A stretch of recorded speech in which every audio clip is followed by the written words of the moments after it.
Hello বন্ধুরা, আশা করি সবাই ভালো আছেন। তো আজকে এই সম্পূর্ণ ভিডিওটিতে আমি দেখাবো একটা ঢাউস ঘুড়ি কিভাবে তৈরি করতে হয়। তো সবাই সম্পূর্ণ ভিডিওটির সঙ্গেই থাকবেন। তো ঢাউস ঘুড়ি বানাতে গেলে আপনাকে 4টি কাঠির প্রয়োজন হবে। আর এই যে একটি সুতা। এবার প্রথমে আপনাদের আমি ডানার কাঠি দুটি দেখাচ্ছি। তো আমি কিভাবে ডানার কাঠি দুটির দুইটা সাইডে পাতলা করেছি আপনারা দেখতে পাচ্ছেন। আপনারাও ঠিক এইভাবে আমার মতো পাতলা করবেন। আর এটা হচ্ছে সেই লম্বির কাঠিটা। আর এটা হচ্ছে আমাদের সেই লেজের কাঠিটা, দেখতে পাচ্ছেন আমি কিভাবে তৈরি করেছি। তো এই 3টি কাঠি দিয়ে আমি প্রথমে আপনাদের দেখাচ্ছি, অর্থাৎ লম্বি এবং ডানার কাঠি দিয়ে। তো আমাদের ফ্রেমটি কেমন হয়েছে দেখতেই পাচ্ছেন আপনারা। তো আমরা এখন লেজের যে কাঠির অংশটা সেই অংশটা দিয়ে দেখাচ্ছি। তো আমাদের লেজটি কিভাবে আমরা তৈরি করব। তো এই হচ্ছে আমাদের সারাংশ।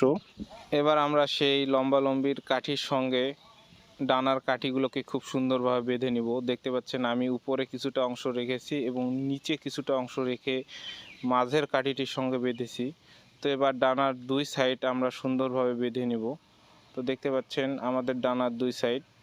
এবার আমরা এই ডানার দুই সাইডে খুব সুন্দরভাবে বেঁধে নিচ্ছি এবং এখানে আপনারা বাঁধার পর অবশ্যই সুপার গ্লু ব্যবহার করবেন, যেন এখানে কোনো অবস্থাতেই খুলে না যায়, কারণ ঘুড়ির এই ডানার অংশটি বেশি খুলে যায় এবং সে কারণে আপনাদের ঘুড়ি জোরে বাতাসে কখনো এক কাত হয়ে পড়ে যায়।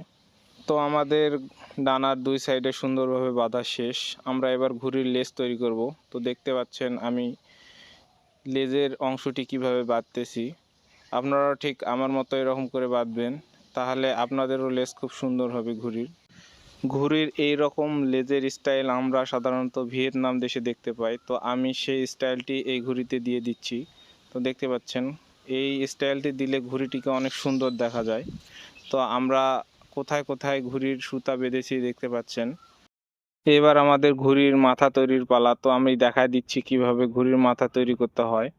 আপনারা দুই দিকে সমান নেবেন, অর্থাৎ মাঝখানের কাঠি থেকে আপনারা দুই দিকে সমান একদম সুতা টেনে নেবেন এবং সেখানে একটা দাগ করে নেবেন। তারপর সেই উপরের কাঠিটি আমরা যে রেখেছি সেখান থেকে সেই ঘুড়ির ডানার কাঠির সঙ্গে খুব সুন্দরভাবে বাঁধবেন। তো আমি উপরের কাঠিটির সঙ্গে বেঁধেছি। এবার দেখতে পাচ্ছেন আমি সেই ডানার কাঠির সঙ্গে, এবং এখানে আমি দাগ দিয়ে আগেই রেখেছিলাম যেন ভুল না হয়, অর্থাৎ এখানে কিন্তু আপনাদের ঘুড়ির ভাগযোগও তৈরি হবে। সেজন্য এখানটাতে আপনাকে সবচেয়ে বেশি গুরুত্ব দিতে হবে, যেন এখানে কোনো অবস্থাতে একটুও কম বেশি না হয়।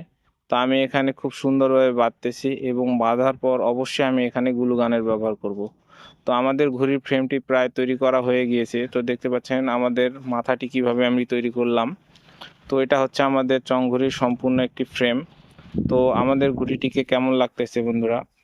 ঘড়িটির ফ্রেম যদি ভালো লেগে থাকে অবশ্যই তাহলে আমাদের এই রেইনবো ন্যাচারাল বিড ইউটিউব চ্যানেলটিকে সাবস্ক্রাইব করে দিবেন আর ভিডিওটিতে একটি লাইক করে কমেন্ট করে জানিয়ে দিবেন। তো আমরা এবার ঘড়িটিতে কাগজ লাগাবো। তো দেখতে পাচ্ছেন আমি এখানে সাদা একটা পলিথিনের ব্যবহার করতেছি এবং এর পরবর্তীতে আমি এই সাদা পলিথিনের উপর খুব সুন্দর আকারের ডিজাইন আনবো। তো সেটি দেখার জন্য হলে অবশ্যই আমাদের এই চ্যানেলটিকে সাবস্ক্রাইব করে দিবেন। তো আমরা কাগজটিকে খুব সুন্দরভাবে কেটে নিয়েছি। এবার আমরা এখানে সুই সুতা ব্যবহার করে সেলাই করব।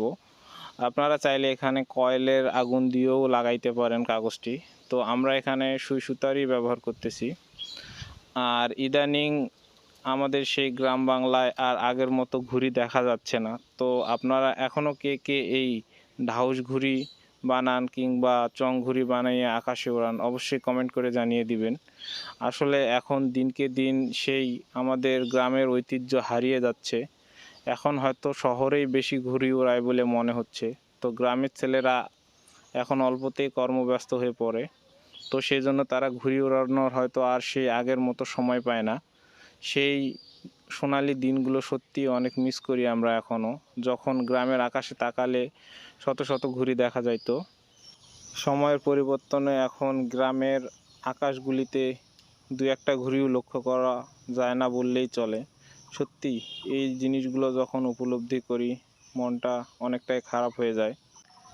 যাই হোক, আমার চ্যানেলের অডিয়েন্সরা আমার মতে হয়তো ঘুড়ি পাগল, যারা ঘুড়িকে প্রচণ্ড ভালোবাসে। তারা রোদ, বর্ষা কিংবা যে কোনো পরিস্থিতিতেই ঘুড়ি ওড়াইতে অনেক পছন্দ করে। তো আমার মতো কে কে ঘুড়ি উড়াইতে পছন্দ করেন অবশ্যই কমেন্ট করে জানিয়ে দিবেন। তো আমি দেখতে চাই আজকে ঘুড়ি লাভার কে কে আছে আমাদের চ্যানেলে। তো কে কোন জায়গা থেকে ভিডিওটি দেখতেছেন অবশ্যই কমেন্ট করে জানিয়ে দিবেন। আমি এটাও জানতে চাই আমার চ্যানেলের ভিডিও কত দূর পর্যন্ত পৌঁছে। তো আমরা ঘুড়িটিতে কাগজ লাগানো প্রায় শেষ করে ফেলেছি। এবার আমরা আমাদের ঘুড়ির লেজের অংশটিকে তৈরি করতেছি। তো দেখতে পাচ্ছেন আমি কত সুন্দরভাবে সুই সুতা দিয়ে লেজের অংশটি তৈরি করতেছি। আপনারাও ঠিক আমার মতো এরকম সুই সুতার ব্যবহার করবেন। বন্ধুরা, এর পরবর্তীতে আপনারা কোন ঘুড়ি বানানোর ভিডিও দেখতে চান অবশ্যই কমেন্ট করে জানিয়ে দিবেন। আমি যথাসাধ্য চেষ্টা করব আপনাদের সেই কমেন্টটি রাখার জন্য। তো আপনাদের কোন ঘুড়িটি সবচেয়ে বেশি পছন্দ সেটাও কমেন্ট করে জানিয়ে দিবেন। তো আমাদের লেজ প্রায় তৈরি করা শেষের দিকেই। আমরা আর কিছুক্ষণের মধ্যেই সম্পূর্ণ ঘুড়িটি বানানো শেষ করব। তো দেখতে পাচ্ছেন আমি সুই সুতা দিয়ে ঘুড়িটির লেজটি খুব সুন্দরভাবেই কিন্তু তৈরি করে ফেলেছি। এবার আমাদের সম্পূর্ণ ঘুড়িটিকে দেখতে পাচ্ছেন। আমাদের সম্পূর্ণ ঘুড়িটিকে কেমন লাগতেছে বন্ধুরা? এবার আমরা এই ঘুড়িটিতে ভাগযোগ লাগাবো। তো দেখতে পাচ্ছেন আমি এবার কোথায় সুতাটি বাঁধতেছি, অর্থাৎ প্রথমে মাথার দিকটাতে যেখানে আমি মাপ দিয়ে রেখেছিলাম সেখানে আমি প্রথম সুতাটি বেঁধে নিচ্ছি। তো দেখতে পাচ্ছেন আমি খুব সুন্দরভাবে সেখানে সুতাটি বেঁধে আবার গিট্টু দিয়ে দিলাম যেন সেখান থেকে না খুলে যায়।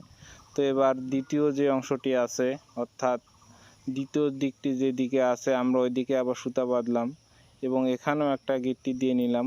আপনারা এখানে কয়েকটা গিট্টি দিয়ে নেবেন, কারণ এখান থেকে যদি খুলে যায় তাহলে ঘুড়ি কিন্তু পড়ে যাবে নিচে। ভাগযোগের তৃতীয় দড়িটি আমরা সেই লম্বালম্বি কাঠি এবং আমাদের ডানার তৃতীয় কাঠিটির সঙ্গে যেখানে বেঁধেছিলাম সেখানেই বাঁধবো। এবার আমরা সেই দুইটি সুতাকে একটা ধরে সেই তৃতীয় সুতাটির কাছে আনবো এবং তৃতীয় সুতাটি দিয়ে প্রথম এবং দ্বিতীয় সুতাটি একসঙ্গে করে আমরা সম্পূর্ণ সুতাটিকে ছেড়ে দিয়ে দেখতে পাচ্ছেন কত সুন্দরভাবে ঘুড়ির ভাগযোগ তৈরি করলাম। এবার এখানে আমরা একটি গিট্টি দিব, তাহলে কিন্তু আমাদের সেই ঢাউস ঘুড়ির ভাগযোগ তৈরি হয়ে যাবে।